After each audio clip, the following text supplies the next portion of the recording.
It is 9:30 in the morning and it is freezing, but we're back here at our Pepsi hole. It's gonna have some Pepsi bottles for sure.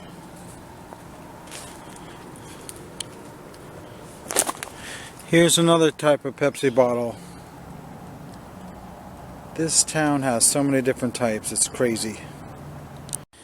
And here's yet another type of Pepsi bottle. It curves in an arch and it doesn't have a slug plate.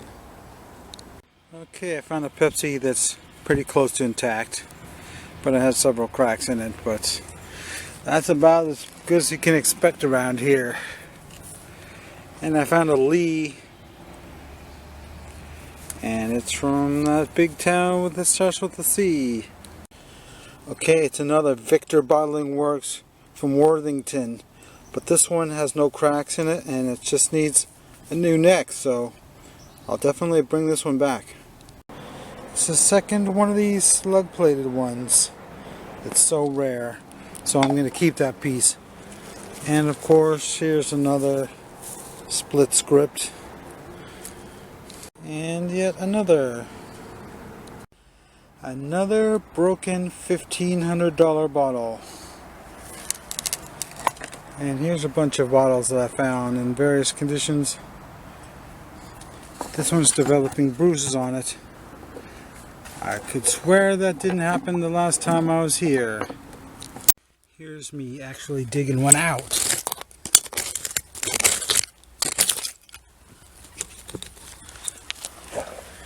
It's a beer, but is it embossed? It's not. That's the first. Well, I found a doll and a piece of a hobble skirt, which is strange because it's actually the only hobble skirt I've found in this entire dump out of 23 days of digging. Okay, it seems like down at the bottom of this dump it's all pulverized and no sodas anyway, so I think I'll start digging up here. Okay, here's possibly the whole one.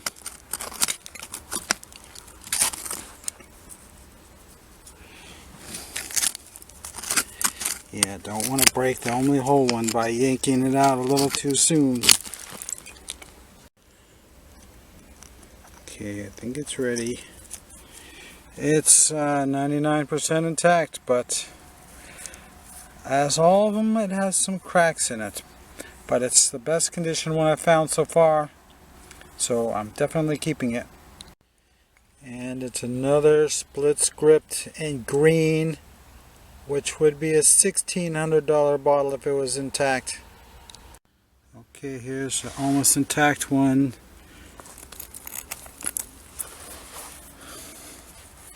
I don't know why these ones with the Pepsi Cola so small and in block print are so common. They're the ugliest and they're the most common. Well, here's another one worth bringing home. Okay, here's another one of these.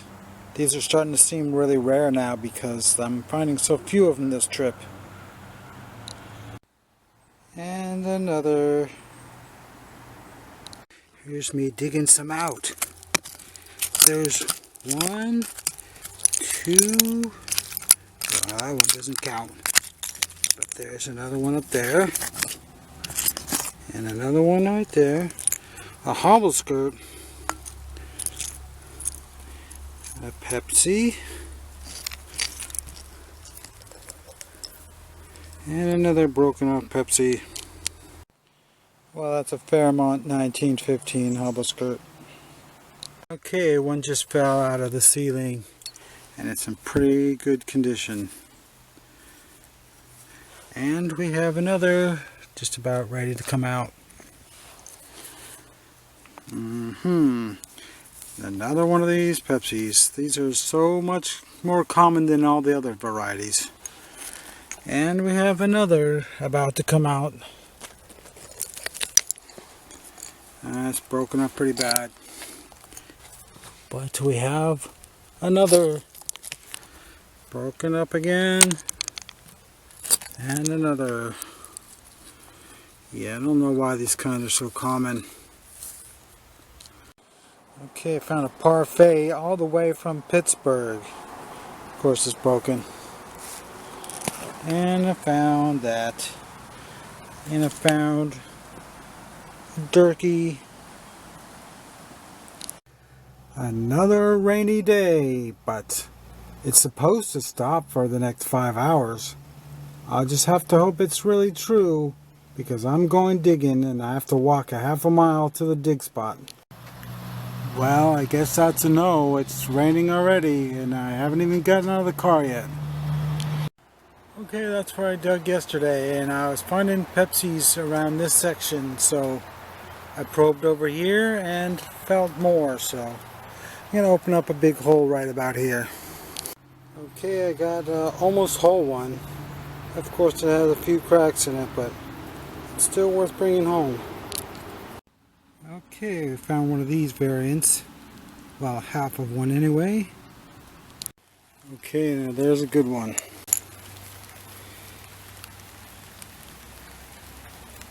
It just needs a new neck.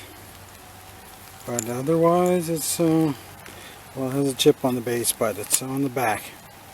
So that's worth probably $50 just as is. And 30 seconds later, out pops another one. Yes, it's missing its top as well, but a good candidate for repairing, or at least making a drinking glass out of. Okay, I found yet another one. And there's one right there, I think. Wow, it's got the top, but it's missing the bottom. How strange. Yeah, that's pretty good though, because it's 90% intact, so that's pretty rare. I'm digging in the rain because I have to, because it doesn't stop raining here in West Virginia, especially in late October. Okay, time to film me actually digging one out.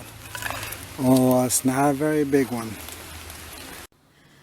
Okay, now here's a really rare one from Meadowbrook, West Virginia. It's another very small town that's just 2 or 3 miles from here. Alright, here's one.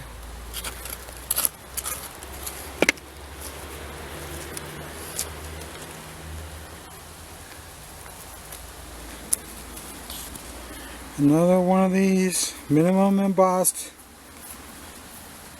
Pepsis. But is it green? I think it is a green one. Yeah, it's sort of a lighter green than some of them. There's actually different shades of green, but the green ones are very rare. Another slug-plated 8-ounce fat one. These really are the rarest ones, but I've been finding several of them this trip. Okay, this is a weird bottle. 3-sided, and it's kind of flares out like a Christmas tree. I've never found one of these before, and I think it's blown in a mold too. So that's definitely worth keeping. Okay, I found another one of these that could be turned into a drinking glass anyway, but it has a couple fractures. And I found one of these. Horlicks malted milk, undoubtedly, and a couple Slick Pharmacies, a couple bottoms for repairing that one. And I've been saving the tops this time because obviously you need the right kind of top to save. You need the right kind of top for these bottles. And last time I didn't think to save the tops. Unbelievable, the sun actually came out for the last half an hour of the day. Whoa, that might be one of those Shinnston Crocs. I can't see any lettering on it, but it's so dirty. Well, it's starting to rain again and it's getting late, so I think I'll call it a day.